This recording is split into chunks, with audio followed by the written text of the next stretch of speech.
با عرض سلام شاگردای عزیز، خوشحالیم که باز در خدمت شما قرار گرفتیم. درس امروزی ما و شما مرکبات اروماتیک است. اروماتیک ها و مرکباتی گفته می شد که دارای بوی خوش بود، اما امروز مرکبات حلقوی را به نام اروماتیک ها میشناسند، یعنی مرکبات غیر مشبوع که مشهورترین از این یا ساده ترین از این عبارت از بنزین است. بنزین دارای فرمول C6 H6 بوده و این اولین بار توسط عالم به نام مایکل فارادی از مرکبات عضوی استحصال شد. تا دیر زمان ساختمان از این علما نتانستند که بسازند، اما بالاخره در سال 1865 میلادی عالم به نام کیکولی تانست که یک ساختمان پیشنهاد کنه و ارائه نماید که او عبارت از ساختمان 1-3-5 هگزاتراین بود، یعنی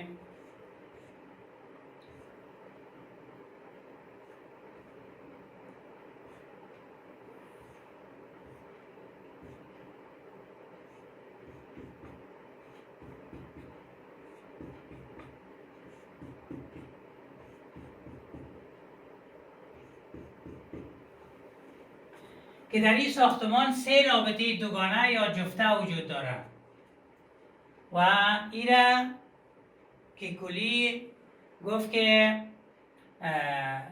بنزین یا مرکبات آروماتیک از جمله مرکبات غیر مشبوع است. اما بعدا علما نظر به تعاملاتی را که انجام میداد دریافت کردند که از خود خواص غیر مشبوع نشان نمیده، بلکه خواص مشبوع از خود نشان میده. یعنی اولا باید در تعاملات رابطه جفته یا دوگانه باید میشکست، اما در اینجا دیده میشه که تعامل تعویضی یعنی اتم هیدروژن چی میکنه؟ تعویض میکنه یا عوض میکنه. پس به این اساس همین ساختمان از این را علما چی کردن؟ رد کردن. یعنی دلیل اولش از خود چی نشان میداد؟ از خود خواص مشبوع را نشان میداد، در حالی که از جمله مرکبات غیر مشبوع است. دوم دلیلش این بود که ساختمان را که کیکولی ارائه کرد، در این ساختمان موقعیت رابطه دوگانه ثابت نشان داده شدن، اما بعدا معلوم شد که رابطه چی نیست؟ ثابت نیست، بلکه به شکل چی است؟ به شکل ریزونانس است، یعنی حرکت دورانی داره. یعنی اینمی ابر الکترونی موقعیتش چی نیست؟ ثابت نیست. پس این دوم دلیلش بود، یعنی ثابت نبودن چی؟ حرکت الکترون های پای. و دلیل سومش اینا ثابت کردن بر تخریب از این تقریبا 3500 یا اضافه تر از این انرژی لازم است که تا ساختمان اگزوتراین چی کنه؟ بشکنانه، در حالی که برای تخریب بنزین 2300 تقریبا 2300 کیلوجول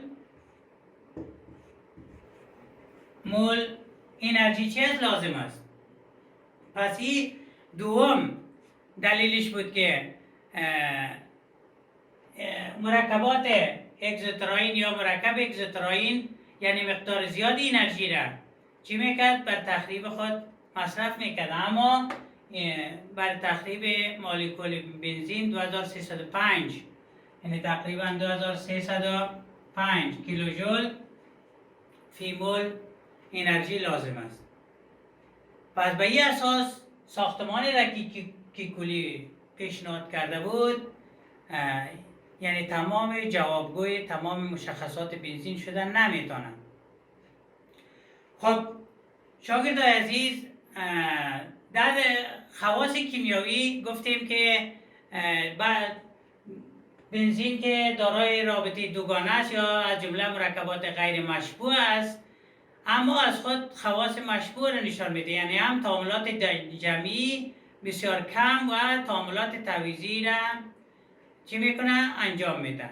یکی از جمله تعاملات جمعی را که انجام میده هایدروژنیشنش است، یعنی نصب هایدروژن بالای مولکول بنزین است. در صورتی که ما 3 مولکول هایدروژن بالای بنزین، خب گفتیم C6H6 جمع 3 مولکول هایدروژن، در نتیجه چی میسازن؟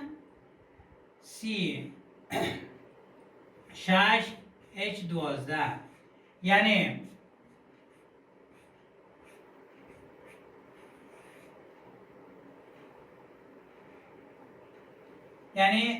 بنزین جمع چی؟ 3 مولکول هایدروژن، در نتیجهش چی را میسازد؟ سایکلوهگزان. این چی است؟ مرکب سایکلوهگزان CH2 CH2 CH2 CH2. یعنی از جمله مرکبات حلقوی مشبوع که قبلا در بحث سایکلو الکان ها شما اینا خوانده بودین. یعنی 3 رابطه دوگانهش چی میشه؟ میشکنه و در نتیجه 3 مولکول هایدروژن اینمی 3 نقطه را چی میکنه؟ اشغال میکنه و به سایکلوهگزان چی میشه؟ تبدیل میشه. خب شاگردای عزیز دیگه کلوریشنش است، یعنی 3 مولکول کلورین هم همراه حلقه بنزین. خب چرا ما به شکل حلقه در داخل از یک چیزی رسم کردیم؟ نظر به همون دلیلی که قبلا بیان کردیم که گفتیم اینمی نقاط روابط دوگانه ثابت نیست، یعنی معلوم نیست که در کدام کربنی موقعیت داره، یعنی موقعیتش ثابت نیست. بنابراین به شکل چه ریزونانس یا به شکل حلقه یا دورانی چی کردیم؟ اینجا ترسیم کردیم. جمع 3 مولکول کلورین که در نتیجهش چی میشه؟ اونمو حلقه مشبوع CH Cl CH Cl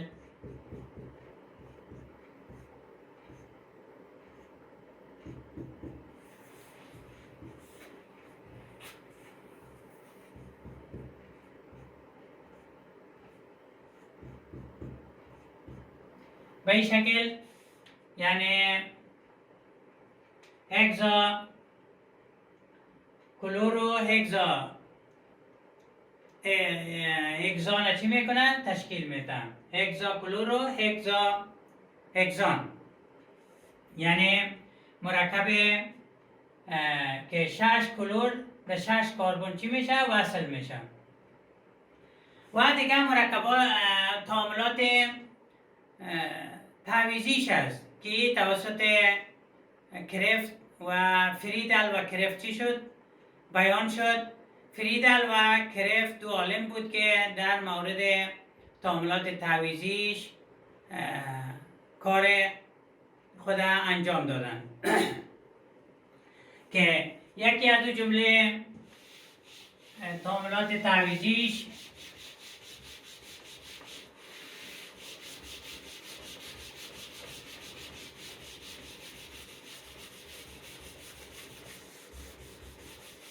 نایتریشنش است، یعنی حلقه بنزین همراه گروپ نایترو تعامل میکنه. البته این ابتدا یک مرکب کامپلکسی را میسازه و بعد از او باز نایترو بنزین چی میکنه؟ تشکیل میده. خب ما اینجا فقط مستقیم چی میکنیم؟ نوشته میکنیم، یعنی NO2 جمع چی؟ از یک هایدروژن جدا میشه و چی نمیسازه؟ به این شکل نایترو بنزین چی میشه؟ آزاد میشه. نه میبخشید، نایتروبنزین تشکیل میشه و آب میسازه که یکی از جمله مرکبات تعویضی یعنی اتم هیدروژن، چون اگر به این شکل بنویسیم CH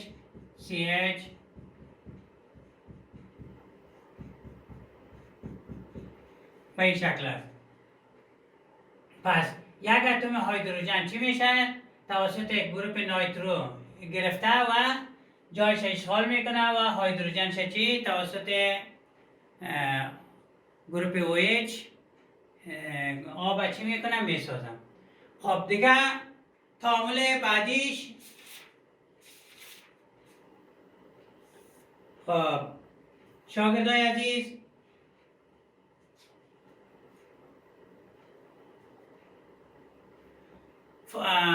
تعامل بعدیش فلوریشنش هست، یعنی فلورین همراه حلقه بنزین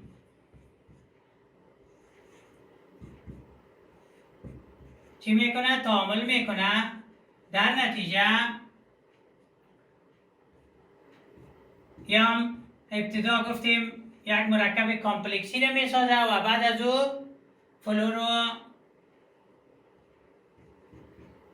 بنزین و هیدرو فلوریک اسید تشکیل میده. خب تعامل دیگهش سلفونیشنش هست، یعنی همراه تیزاب گوگرد یا سلفوریک اسید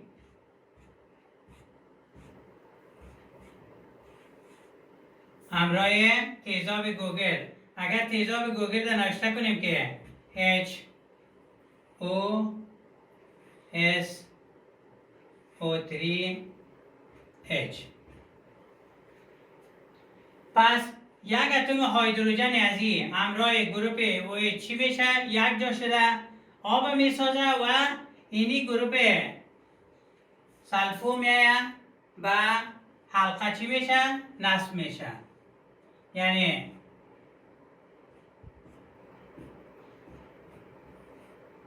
در اینجا چی نصب میشه؟ SO3H و اینجا یک هیدروژن از چی شد؟ جدا شد. یک هیدروژن با گروپ OH چی رو میسازه؟ آب میسازه که به این شکل این تعامل چی هست؟ سلفونیشن شد. و دیگه تعامل الکایلیشن، یعنی گروپ الکایل ها هم میتونه که جای اتم هیدروژن بنزین چی کنه؟ بگیرن. البته گروپ الکایل هلاید ها با بنزین RX این چی هست؟ الکایل هلاید است. زمانی که همراه بنزین چی میشه؟ یعنی گروپ الکایل میایه جای هیدروژن همراه X چی نمیسازه؟ هیدرو هلاید میسازه. یعنی اینجا چی نصب میشه؟ الکایل، گروپ الکایل جمع، اینجا چی میمونه؟ هیدروژن همراه هلوژن، یعنی هیدرو هلاید تشکیل میده. دیگه تعاملش اسایلیشن است. اسایل یعنی گروپ اینی گروپ به نام گروپ اسایل یاد میکنن. البته اینجا هم این گروپ زمانی که به حلقه بنزین چی میشه؟ نصب میشه و در نتیجهش گروپ اسایل بنزین چی میکنن؟ میسازن. خب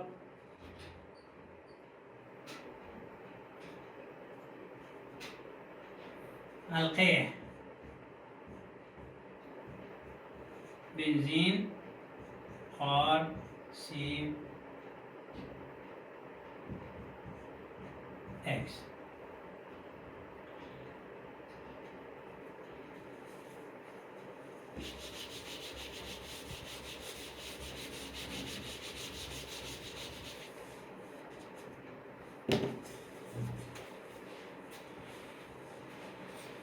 یک اتم هیدروژن بنزین همراه گروپ هیدروژن چی را میسازد؟ تیزاب میسازد و گروپ اسایل با گروپ البته ابتدا به شکل کامپلکسی و بعدا به شکل به این شکل آر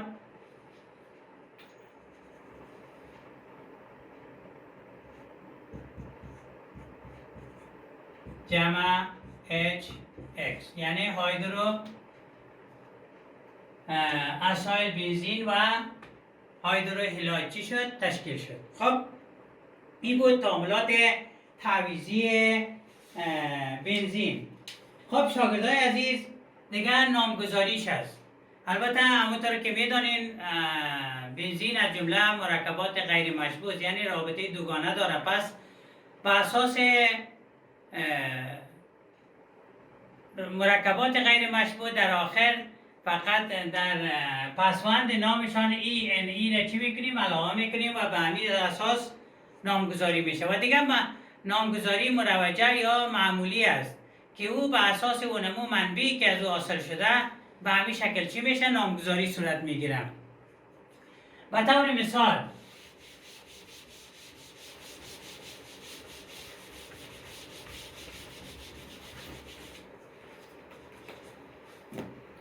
مرکب این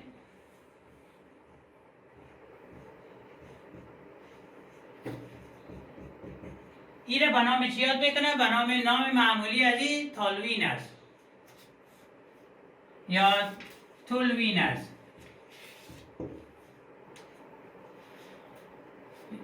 خب اما نام سیستماتیک از این چی هست؟ اگر شماره گذاری کنیم 1 2 3 4 5 6. خب نوشته میکنیم که 1 چی هست؟ میتایل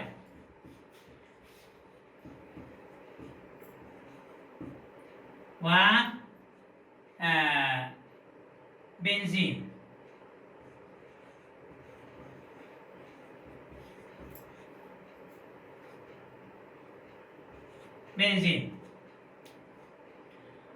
یا نام معمولیش چی هست؟ تالوین. البته این دارای مرکبات چی؟ دارای ایزومیرها هم می باشه، یعنی همین مرکب تالوین دارای 3 ایزومیر است که یکیش میتا میگن، پارا میگن و اورتو میگن.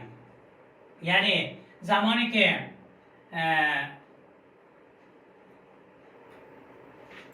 خب میبخشین مرکب دومش زایلین است، یعنی CH3 CH3. این به نام معمولی چی هست؟ زایلین.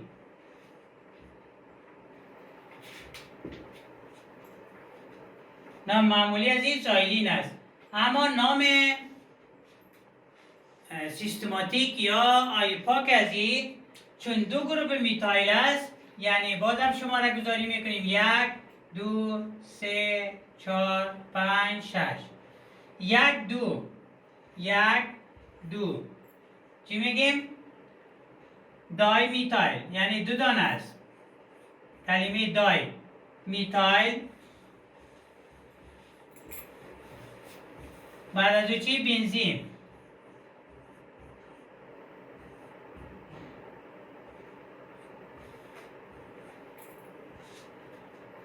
اما یک نام دیگه همی داره، چون هر دو پالوی هم هسته. این را به نام چی یاد میکنه؟ پارا میتایل بنزین هم میگن. یعنی چون هر دو چی هسته؟ هر دو گروپ میتایل پالوی هم هست، یعنی این را چی میگن؟ پارا، یعنی به حرف پی نشان میدن. پارا میبخشین اورتو به حرف او نشان میده. اورتو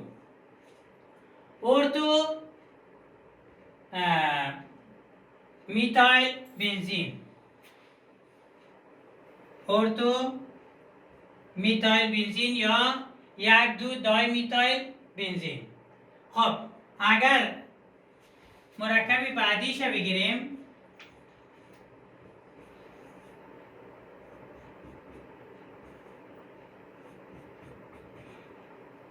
این هر دو با هم چی شد؟ ایزومیر شد. یعنی یام دو گروپ میتال داره و یام دو گروپ میتال. صرف در اینجا چی شد؟ موقعیت گروپ میتال چی کرد؟ تغییر کرد. به همین اساس نام از این چی میگن؟ میتا. یعنی به حرف ام. میتا چی هست؟ میتایل بنزین یا میتال زایلین میگن. زایلین به این شکل نامگذاری میشه. یا اگر به اساس آیپا شماره گذاری کنیم 1 2 3 4 5 6 پس در موقعیت 1 و 3 است. نوشته میکنیم 1 3 دای میتایل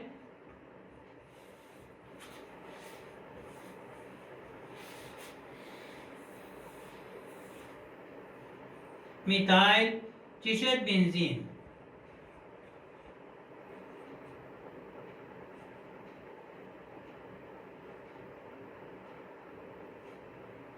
و مرکب سوم یا ونمو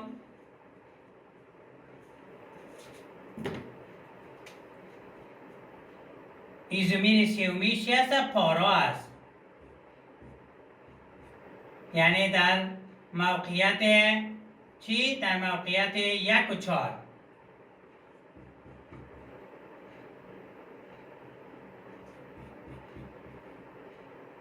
پس اگر شماره گذاری کنیم 1 2 3 4 5 6 یعنی چی هست؟ پارازایلین. پارازایلین. اگر به اساس سیستماتیک نامگذاری کنیم چی میشه؟ موقعیت 1 و 4 نوشته میکنیم 1 4 دای میتایل بنزین.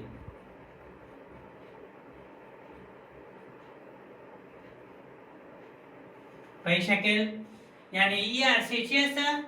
برعلاوه از این اگر یعنی گروپ های متجانس هم اگر باشن پس میتونیم با اینمی کلمه پارا میتا پارا و اردو را چی کنیم؟ بیان کنیم.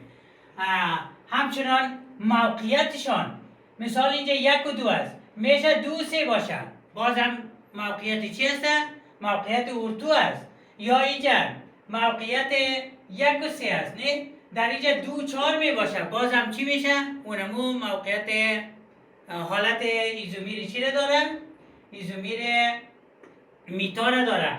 یا در اینجا مثال تغییر موقعیت میکنه از 1 و 4 به 2 و 5 پس حالت چی را میگیره؟ اونمو 2 در میان یعنی 2 کربن و به کربن سومی بعد از او عین یک گروپ یا گروپ های مختلف چی می باشن؟ نصب می باشن که به این شکل به شکل معمولیش یا مروجهش چی میشه؟ نامگذاری صورت میگیره. البته این نامگذاری چی بود؟ مروجه. اما در نامگذاری اساسی یا سیستماتیک آیپاک در روز اول کربن شماره گذاری میکنیم بعد از او در هر شماری که هر گروپ شامل است نامشه و در آخر کلمه بنزین چی میکنیم؟ علاوه میکنیم. خب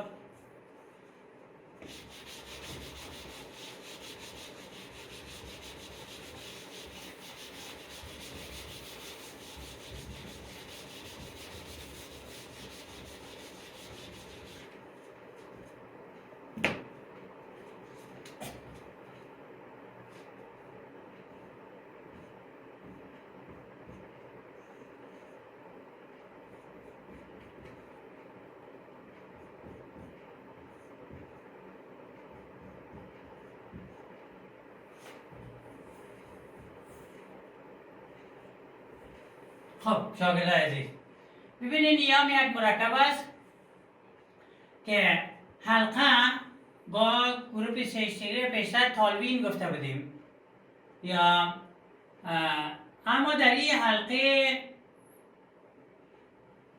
3 گروپ نایترو هم چی هستن؟ وجود دارن.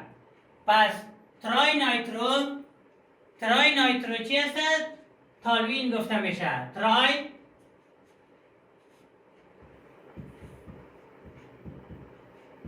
نایترو تالوین. اما اگر به شکل سیستماتیک ما نامگذاری کنیم چی میکنیم؟ اولا شماره گذاری میکنیم 1 2 3 4 5 6. خب چون حلقه ما چی هستن؟ تالوین است. پس نوشته میکنیم 2 4 6 چی هست؟ 2 4 6. این 3 تعویض نایترو است.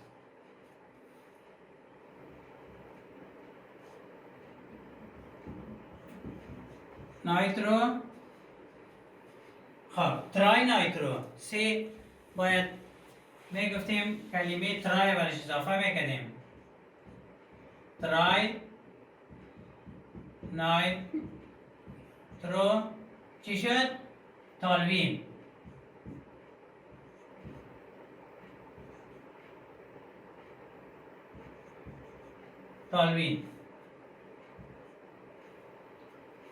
خب شاگردای عزیزیان نوشته میکنیم 1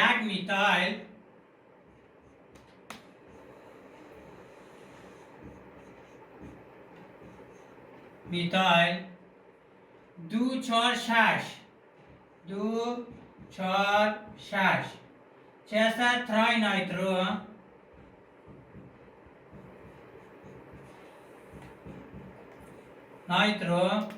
چی میشه؟ بنزین.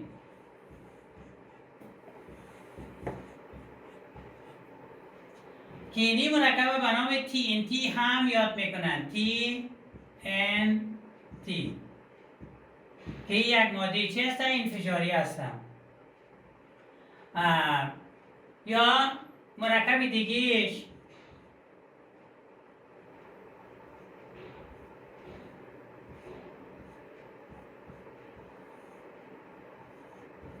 در اینجا یوازی اتم هیدروژن گروپ OH آمدن. این هم به نام هیدروکسی بنزین و هم به نام معمولی چیز فینول و هم هیدروکسی بنزین. این چی میکنن؟ یاد میکنن. خب شاگردای این بود در مورد چی؟ در مورد نامگذاری بنزین. خب دیگه نفتالین است شاگردای عزیز. نفتالین هم یکی از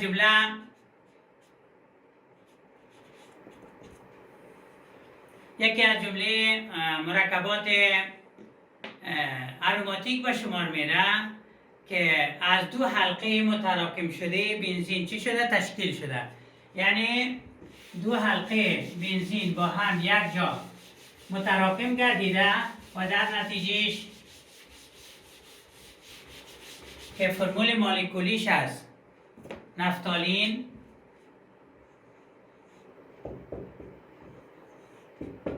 C14H14. یعنی از 2 حلقه بنزین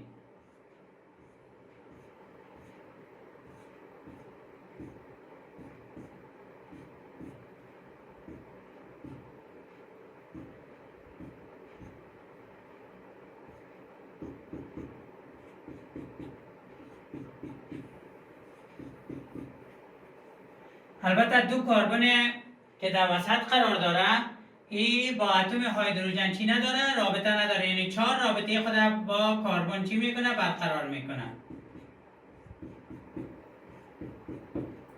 پس 10 کربن و 14 تا چی داره؟ 14 تا هیدروژن داراست.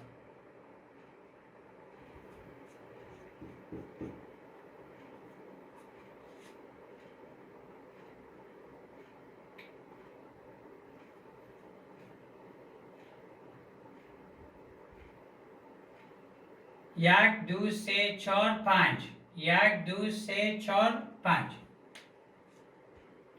البته میبخشین 8 تا هیدروژن دارم، اشتباه شد شاگردای عزیز. 10 و هیدروژنش چند است؟ 8 تاست. یعنی 2 اتم کربن چی ندارن؟ هیدروژن ندارن. البته 2 ایزومیر داره که یکی ایزومیر الفا است و دیگه ایزومیر بیتا. یعنی موقعیت